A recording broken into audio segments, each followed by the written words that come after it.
In the final goal, so I see myself, when I'm in my mid to 10 years from now, I would see myself racing GT cars, hopefully with a factory drive from a factory team.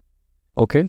So this would be GT3s, GT4s. Okay. That's where I see myself in 10 years, yeah. So I tested with Dog Dawn Motorsports. Okay. Then I turned 14 in August the same year, 21. And then September onwards, I participated in my first championship. It was the JK Tyre National Racing Championship and the MRF National Racing Championship in the Formula 1300 in both of them. So 21, I took completely as a learning year. There was no expectations to, finish well, win races. But the goal was to learn each race, develop as a driver, and just basically develop as much as I can for the next year. So the MRF race that you did, that was the first race of your when you started racing. Yes, correct. And you didn't start with go-karting like many other people. No. I started a community actually this year itself. Okay. So I just started a Discord server called iRacing India, where it was just lots of racing drivers in India, friends of mine who I race with, and sim racers who just drive on iRacing. So iRacing is the best sim racing game in the world, I'd say. Right. Because it's got the most competitive events, it's got the best public races, it's got special events like Le Mans 24 hours virtual, Daytona 24 virtual, and it's used by Max Verstappen and all these Formula 1 drivers and everything. One driver that you really look up to, he's your idol. So I would say Kevin Estre. So Kevin Estre drives in GT racing. Okay. He drives GT3 and he's a Porsche factory driver. Oh wow. So he's won 24 hours of Nürburgring, pulled some of the craziest overtakes in Nürburgring. Like P25 to P1 in 2-3 laps. Controlled aggression. Controlled aggression is the right word. Something my coaches also, everyone says a lot to me, controlled aggression, because it's something that I've had to work on a lot, because something I honestly lacked a lot. Like my first 2 years of racing, I would go for some of the stupidest moves. That's because they're your first 2 years of racing. But then again, Drive to Survive, I don't like it personally. Really? Why? Covers Formula 1 in somewhat of a more dramatic light, I would say. Because I would say it shows Formula 1 more as an entertainment or a reality show than an actual racing series. It doesn't focus too much on the raw racing as much as, all the behind the scenes or the drama of the, F1. Get ready for an intense journey with Aman Nagdev, a rising star who's racing his way from the asphalt of India to circuits of Southeast Asia. Aman opens up on the adrenaline-fueled world of racing, diving deep into what sets Formula cars apart from saloon racing, the switch from open-wheeled precision to bumper-to-bumper grit, where the rules bend and drivers clash. He shares the pulse-pounding thrill of his unforgettable wet track victory at Curry Motor Speedway and the dedication it takes to get there. Aman's got his sights on a decade-long dream to drive a GT3 for a factory team, a future he's preparing for with relentless simulator training. This isn't just racing, it's a path of perseverance, passion, and going head-to-head with the best. Buckle up and join us as we dive into the mind and the fierce ambition of Aman Nagdev.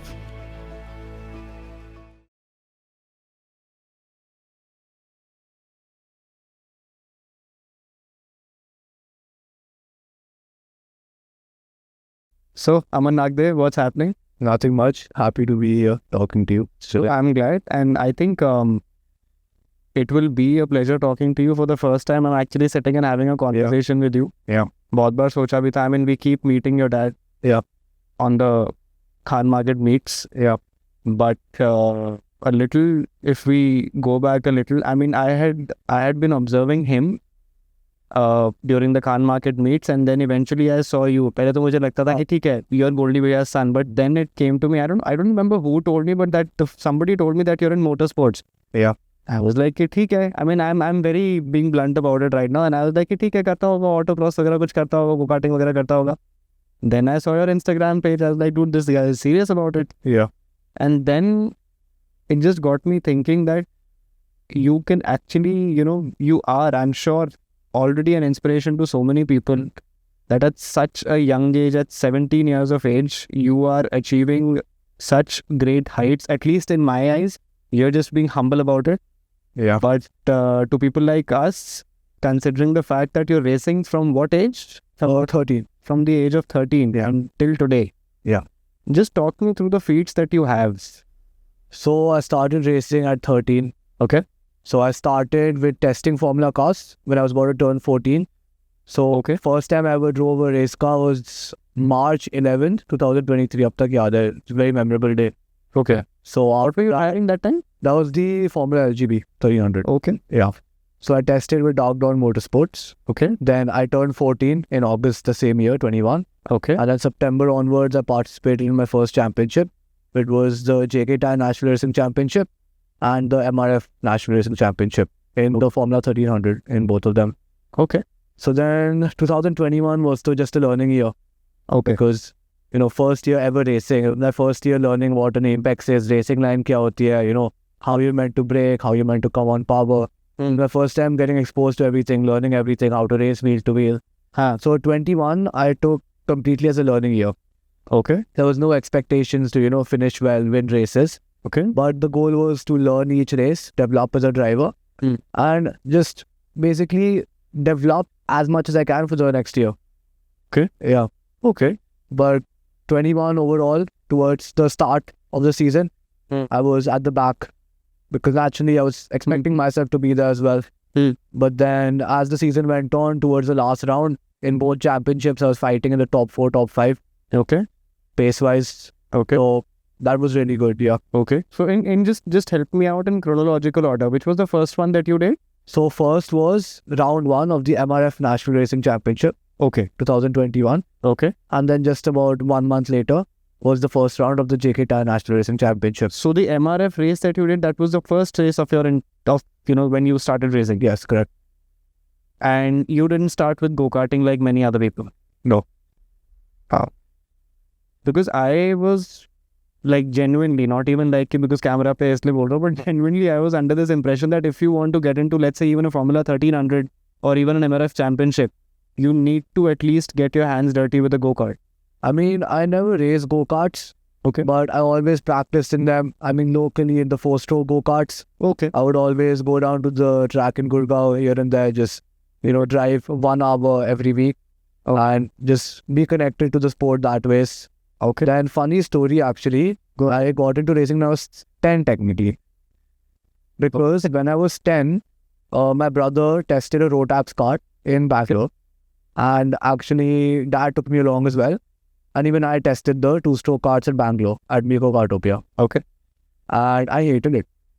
I didn't like it at all. I was scared of the speed. I couldn't go full throttle.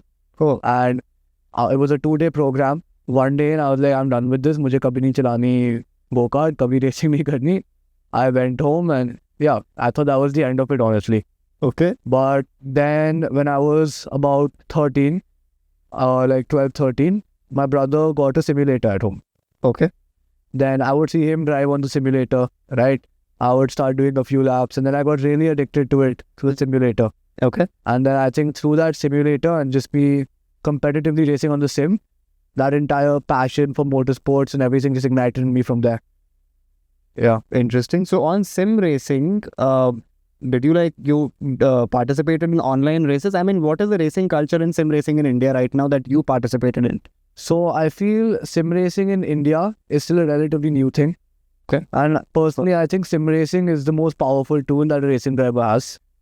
Because obviously racing is expensive, time consuming, takes travel, and you can't always be at the racetrack 52, 54 weeks in a year, right? That's not feasible or not possible for most people. So having the simulator as a tool that you could always do laps at home, always race at home, that's something which I feel people are started embracing in India more. Okay. Because I started a community actually this year itself. Okay. So I just started a Discord server called iRacing India, where it was just lots of racing drivers in India, friends of mine who I race with, and sim racers who just drive on iRacing. So iRacing is the best sim racing game in the world, I'd say. Right. Because it's got the most competitive events, it's got the best public races, it's got special events like Le Mans 24 hours virtual, Daytona 24 virtual. And you know, it's used by Max Verstappen and all these Formula 1 drivers and everything. Because see, from sim racing, I'll just tell you what I understand is very recently I was on a flight to other country. I was going for some work. I just happened to have watched, which was it? Gran Turismo movie. Yes, Gran Turismo. उसमें तो they are playing what game are they playing? Gran Turismo. Gran Turismo, correct. Yeah. This game's name is Gran Turismo. But then how come this iRacing? Because if that game is actually doing what it's showing in the film, which I believe that they are actually, what is happening, then how come iRacing is turning out to be the better one now? So I feel Gran Turismo. So within sim racing, there's two types of games. It's an umbrella, right? So there's sim racing, there's arcade games, and there's proper simulator games which simulate the real race car driving experience. Right. So Gran Turismo is more towards the arcade game side, I'd say. Right. But Okay. you know, in like 2013, 2012, which is when I believe the story was based out of, that's when Gran Turismo was one of the best options that they were, right? Okay. But then as technology developed, 2015, 16, 17, you started seeing iRacing and other games like Assetto Corsa emerge. Okay. And these games were way better in terms of physics. Okay. Gran Turismo graphics though are top notch. Best graphics in the game. Right. But the physics of the car in iRacing and Assetto Corsa and the competitive environment, Okay. that's something that's unmatched in, I feel, other simulator games right now. So what you created was some sort of an online community of sim racers, and then all of you like compete on iRacing. Is that right? We don't compete against each other. We compete with each other in teams, endurance races.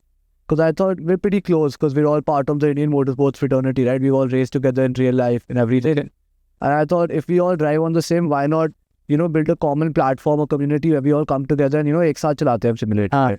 So now we run multiple events. Okay. Like we run 3-hour endurance races. We are currently preparing for the 24 hours of Le Mans on iRacing, which is still about 5-6 months away. But we are just, doing some laps, getting into grips with that. It'll be crazy, dude. But then You're on a simulator for 24 hours, annoying the living daylights out of everybody. that's how it gets hectic. But then currently, the more short-term projects, next week we've got this very popular race in America. It's called 10 Hours of Petit Le Mans. So 10 hours of Petit Le Mans. yeah, Okay. it happens in a track called Road Atlanta, GT cars. Okay. And it's a 10-hour race. Okay. It's basically, a lot of people call it the American version of Le Mans.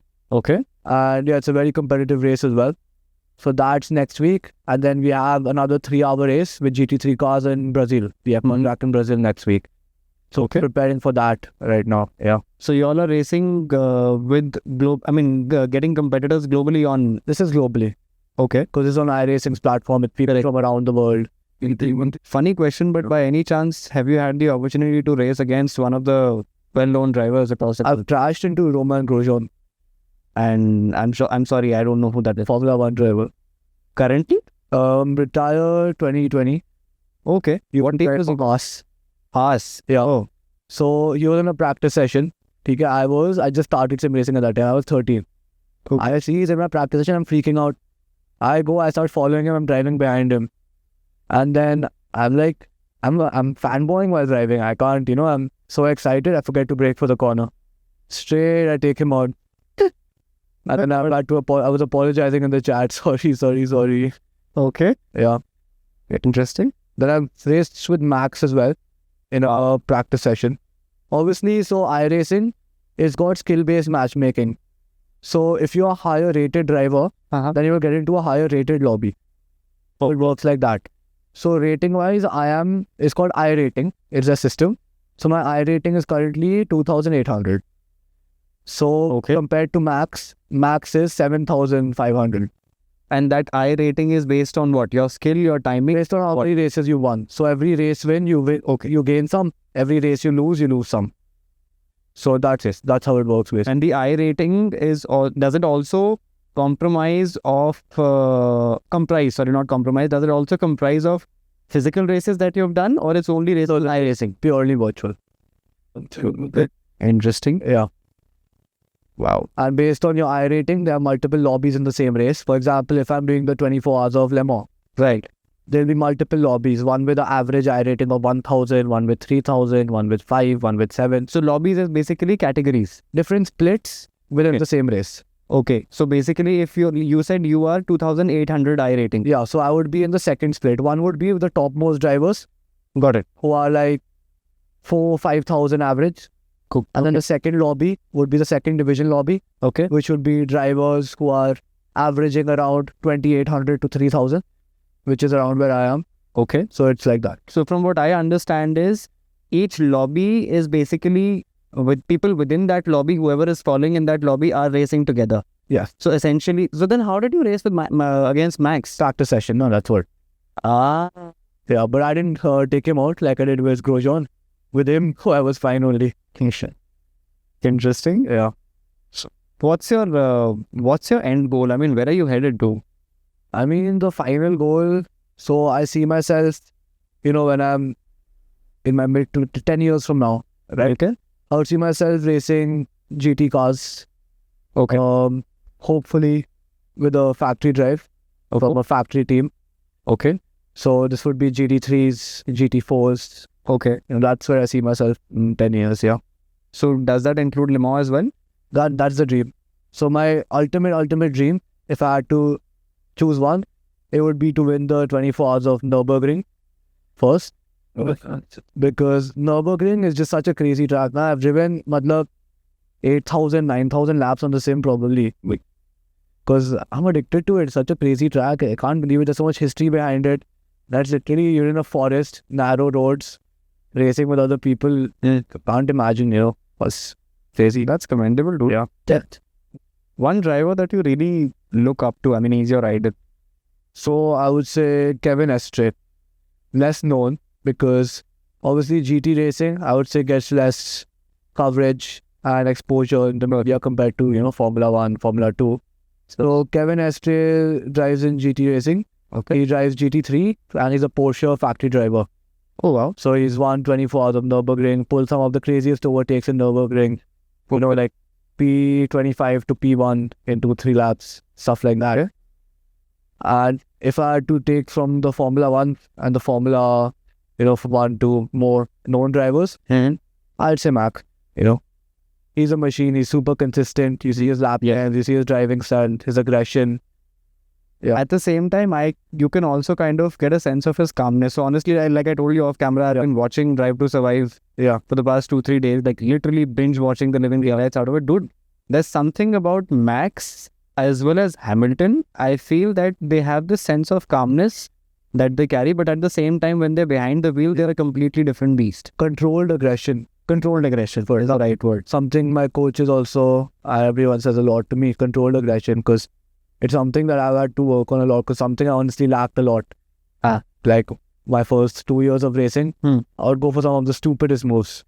That's because they're your first 2 years of racing. Like the first year when I raced, right, JK Tyre National Racing Championship, the first ever race weekend. So we have 3 races in a weekend. So the reverse grid race, okay, which is basically the top 8 finishing of the first race get turned around. The top 8 finishers of the first race get turned around. So let's say I finish a race in reverse. No, not in reverse, in the order, starting order. Oh, so I finished 7th in the first race. Okay. So race 3, I ended up starting P2. Oh, my first ever race weekend. And I was really nervous. And the person starting ahead of me was my teammate. And he was a pretty experienced driver. Okay. So race got away. Me and him worked together. We pulled a decent gap from the cars in P3. Okay. And it was looking really good. It was going very good. 4-5 laps left maybe. And the safety car won. Then everyone bunched up together. All of the quick experienced drivers, they're right behind me now. And I'm panicking, I'm like, shit. And safety car restarts. I send a dive bomb on my teammate, take him out. Oh my God. Yeah. On that, I'd like to understand one thing. Again, I mean, I'll refer to Drive to Survive Formula 1 again, because that's the only thing I've been seeing very recently. I've noticed that rivalry with a teammate is far more as against rivalry with another team. Has that happened with you also? I mean, although it's very nascent for you to talk about this, but does that happen to you as well? I would say so, honestly. Okay. Because I think that rivalry with a teammate, it's something that you'll only experience in very higher forms of motorsport, like Formula 3, Formula 2, Formula 1. Okay. Because over here, at least in India, in the Formula 1300, we've got maybe 6, even 7 sometimes drivers running under one team. So that rivalry is more like friendship over here, because everyone's very close, If my teammate is, let's say, 4/10 second faster than me, Yeah. he'll show me his onboards, he'll show me his data, he'll help me find the time, we'll work together a lot. So I'd say that rivalry is more friendly over here in the grassroots levels and the junior levels of motorsports. Yeah, Interesting. quite opposite actually. Wow. Because in Formula One, it's very evident that, let's say, like the ones which we spoke about, Ocon and Gasly, Gasly, although they are racing as a single team, but at the same time, I mean, both of them are like very clear that भाई मैं यहाँ पे हूँ तो मुझे जीतना है. I don't give a damn about what the other guy is doing. because they are fighting for basically one spot in a 20-car grid that probably a million other people in the world want, right? Right. Correct. So it's naturally competitive, you know. I think, that's the nature that eventually gets you there also. That's the aggression, that's the passion that gets you there also, if I'm not wrong. But then again, Drive to Survive, I don't like it personally. Really? Why? Covers Formula One in somewhat of a more dramatic light, I would say. Because I would say it shows Formula One more as an entertainment or a reality show than an actual racing series. You know, it doesn't focus too much on the raw racing as much as, you know, all the behind the scenes, all the drama of the, you know, F1. Now that you're saying it, I kind of But, you know, that's how it should be when the ultimate goal with Drive to Survive is to get more viewership into motorsports, right? Yeah. And that is something everyone who's into motorsports wishes for. And I feel that way Drive to Survive has hit the spot. You know, I know so many of my friends who didn't know anything about F1, didn't care about Formula One, didn't care about motorsports. They watched Drive to Survive, they're addicted to it now. So that ways, I feel even though it's more dramatically exaggerated, it's done its purpose very well. Because India's fan base as well in motorsports, if you look at it over the last couple of years, right? Now it's such a large fan base that we have in India. And so many passionate fans as well. Okay. That it's very uncommon nowadays. You know, earlier, I mean, it's very common nowadays. Earlier, it was uncommon to find someone into motorsports. Right. But aajkal, to it happens so randomly. I'll be talking to someone randomly and somehow we'll talk about Formula One and they also watch Formula One. Right. And I feel Drive to Survive is the force to thank for that. Yeah.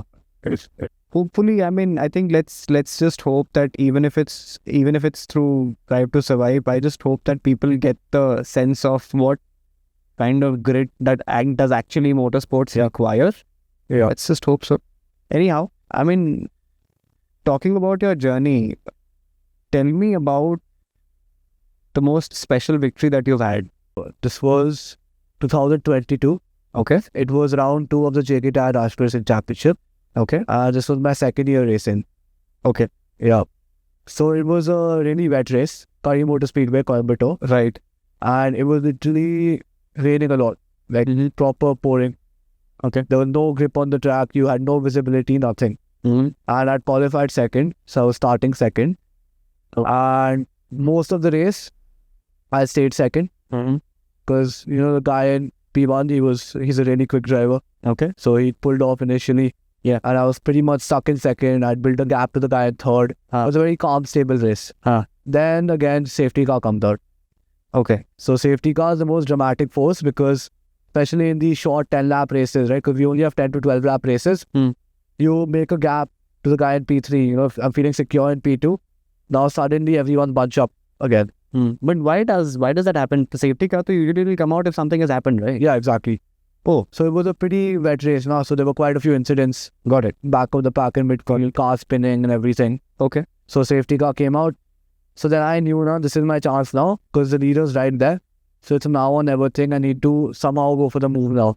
Okay. So then safety car restart. I just sent it on the inside. Very late on the brakes. Sent it. Personally, I didn't think I was stopping either. I thought I was going into the wall straight away. But somehow car stopped. Okay. After that, the guy started fighting at the back. There was only 2 laps left. When cars behind you are fighting and you're in front, it's the best position you can be in because they're going to lose time fighting and then you can build a gap gradually. But then at the same time, don't you think it's kind of, some sort of a pressure that if some guy is trying to come ahead of you very aggressively, trying to get ahead of you from different lines, so you might just end up losing your line, your fastest line. Yeah, that's what happened, sir. Okay. That's why while defending, you need to be very composed.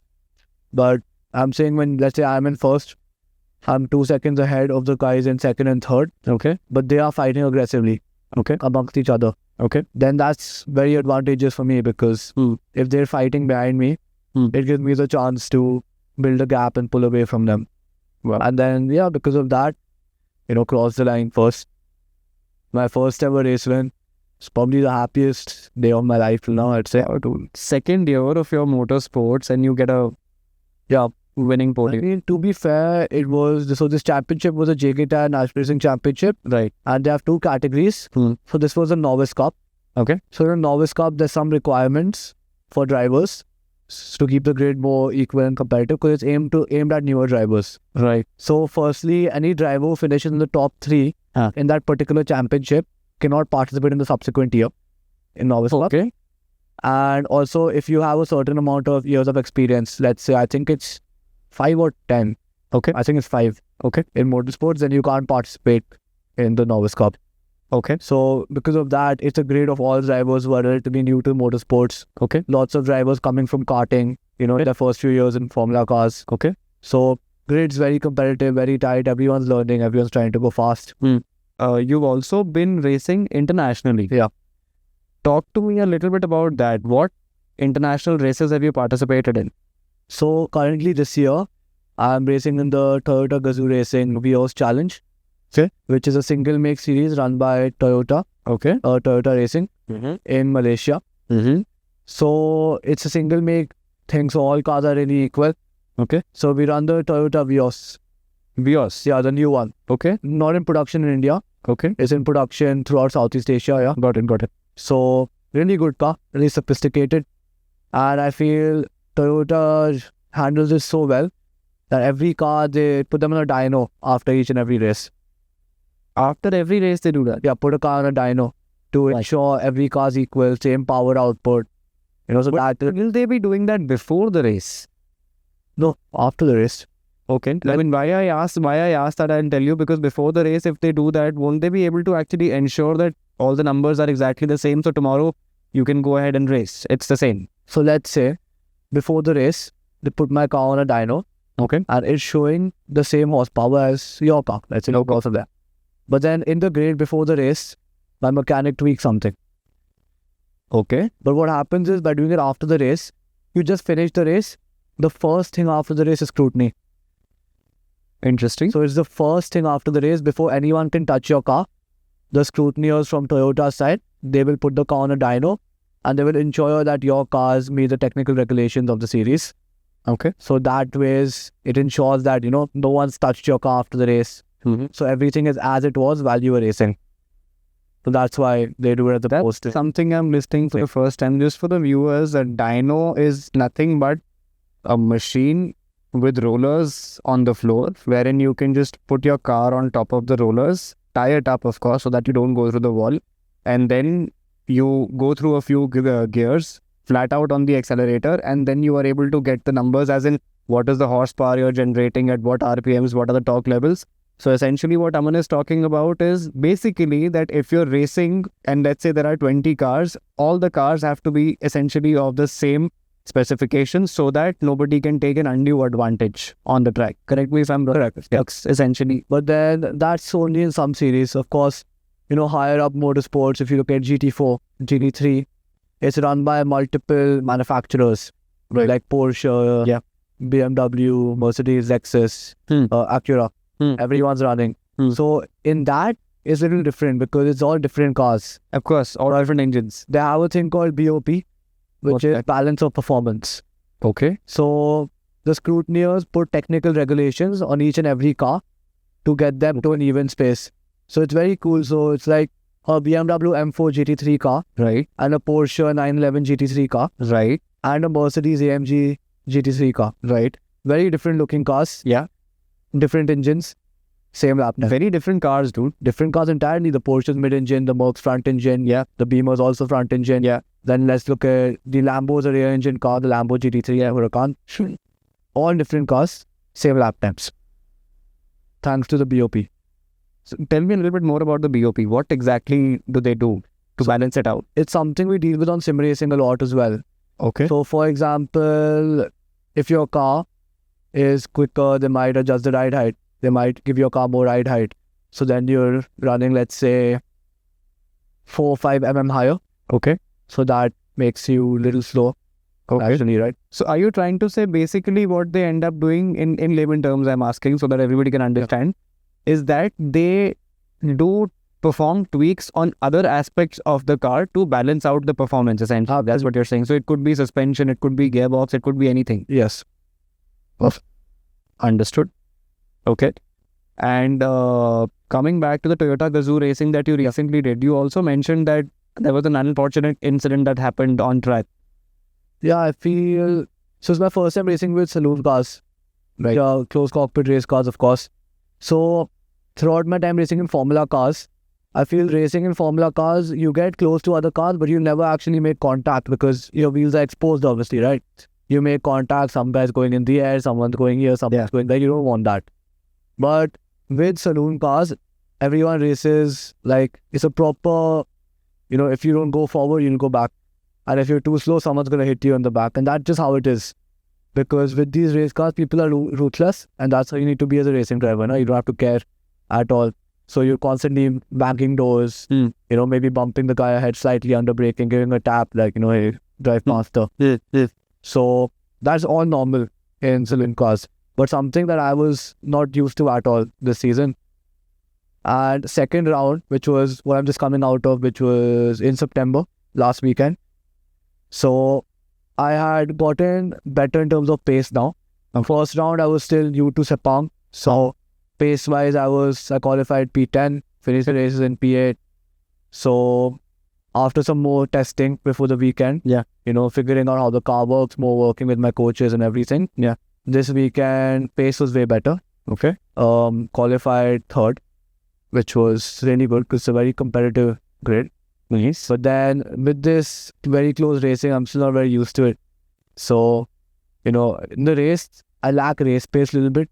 Okay. And then, in the start, everyone's behind me. I'm trying to defend a lot. Like, then they're all bumping me here and there, which is normal. But, I was paranoid in the car thinking, how can you race like that? But then reflecting on it afterwards, that's how racing is in these cars, And it was probably my fault for driving under aggressive, which is what costed me the position.